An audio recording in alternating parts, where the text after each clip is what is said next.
तो ना ये बहुत बुरी बात है कि जो टॉपर्स होते हैं ना वो तुम्हें ये सीक्रेट कभी नहीं बताएंगे कि लास्ट मोमेंट में भी पढ़ के तुम किसी भी एग्ज़ाम को ना आराम से निकाल लोगे।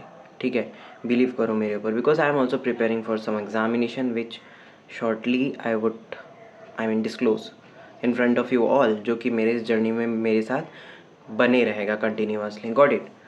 बट एक चीज़ है ना जो एक टॉपर को टॉपर बनाता है, and we must not get obsessed to a topper, but या we must be giving our best by best of the strategies possible.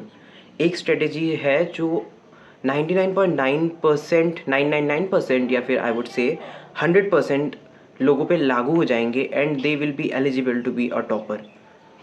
Is that one thing? ठीक है, one thing, simply one thing. तो that one thing is, इसके लिए इस पूरे video को तुम्हें देखना पड़ेगा। उतना तो तुम अपने अंदर पेशेंस रख ही लो, because ultimately you have to work for your examinations. ठीक है, जो भी एग्ज़ाम्स की प्रिपरेशन कर रहे हो you have to work for that. But the fact is that most of the people are so much restless because of this dopamine world, dopamine excitement वाला world, कि वो हर वक्त हर मोमेंट डिस्ट्रैक्टेड होते हैं and they can't find any possible ways to crack some any kind of examinations जो भी वो प्रिपेयर कर रहे हैं। ठीक है, इतना तो समझ में आ गया। तो चलो, वो स्ट्रेटेजी क्या है? स्ट्रेटेजी से ज़्यादा ये समझना ज़रूरी है कि for an examination you have to be very much clear with a goal कि what is this examination about. Examiner का जो माइंड सेट है वो क्या है, और वो एग्जामिनेशन तुम्हें कहाँ लेके जाएगा, उसके बाद तुम्हें क्या करना होगा इन फ्यूचर। ठीक है, तो मैं वैसे लोगों के लिए वीडियो नहीं बना रहा हूँ who are just very much excited about कि हाँ जॉब मिल जाएगी, I will be settled. This video is not for those people. ये वो उन एस्पायरेंट्स के लिए है जो काफ़ी इमरजेंसी में हैं। इज़ लाइक कि उनके पास और कोई रास्ता है ही नहीं, and this will be the video which will help them in any way possible कि वो एक एग्ज़ाम को निकाल लेंगे।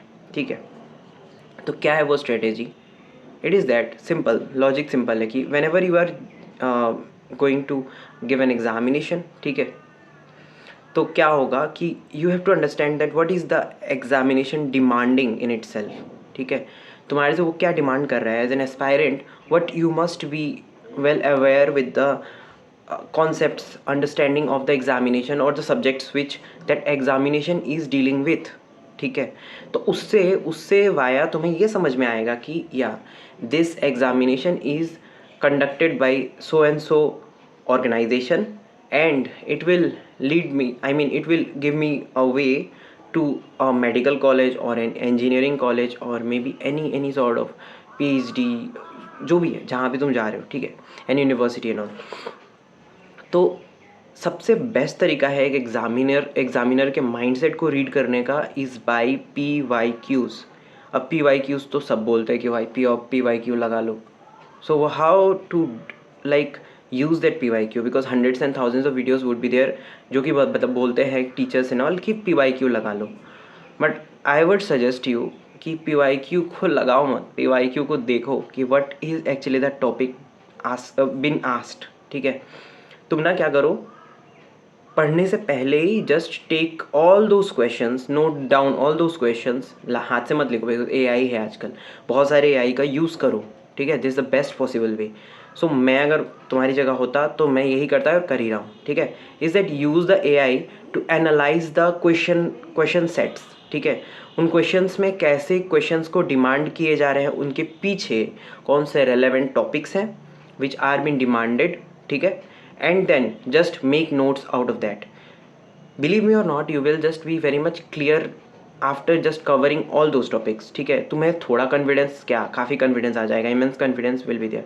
Now use timer and all, जैसे भी स्केड्यूल तुम्हें डिमांड करता है उस स्केड्यूल में बैठ के तुम एग्ज़ाम्स को लगाओ। ठीक है, once you are done with the syllabus part like that कि PYQ लगा लिया, PYQ के पीछे सारे कॉन्सेप्ट पढ़ लिए, अब सारे PYQs लग रहे हैं, तो भाई अब मुझे नहीं लगता कि तुम्हारे 80 to 90% सिलेबस जो है वो ख़त्म हो चुके हैं। ज़्यादातर स्टूडेंट्स क्या करते हैं कि just they jump to the topic itself, but I would say that पढ़ने से पहले ही just go through the PYQs 3 times you go through the PYQ itself कि what is actually the PYQ asking। अगर मैं बोलूँ कि तुम्हें तुम्हारा घर खोजना है, तो तुम्हें अपने घर इतने बड़े शहर में, इतने बड़े इंडिया में तुम अपने घर को कैसे खोजोगे? So the best thing possible would be you would find your phone number, your Aadhaar details, this kind of things. फिर वहाँ के तुम पुलिस स्टेशन या फिर पोस्ट ऑफिस कुछ तो खोजोगे ना, that would be the clue कि this is the direction to your house. Similarly, PYQs are the directions to your concepts which are being demanded in current way, I mean in current times. ठीक है, जो examiner तुमसे चाहता है कि तुम ये एटलीस्ट जान लो।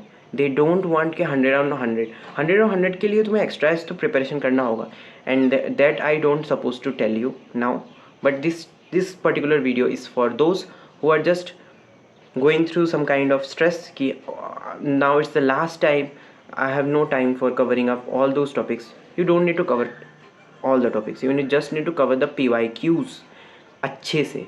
You just need to understand what the PYQ is actually asking for. Highlight all those points, comments, options जो होते हैं ना ABCD अगर दिया है ना उसमें भी क्या पूछे हैं, what they are trying to figure out with the question itself. This is the best way I would say, which will help you to cover almost 90% of your syllabus, and that rest 10% is up to you. If you are just polishing yourself from way back, then you are already at an extra edge, I would say. So best of luck. जो भी तुम जिस भी तरह के exam की preparation कर रहे हो, don't get stressed out. If you are getting stressed, just you can exercise or do any kind of thing, recreational activity कुछ भी कर लो, but yeah, get back to your studies, be with the PYQs, stick to the PYQs, and you will be much more confident then. Thank you.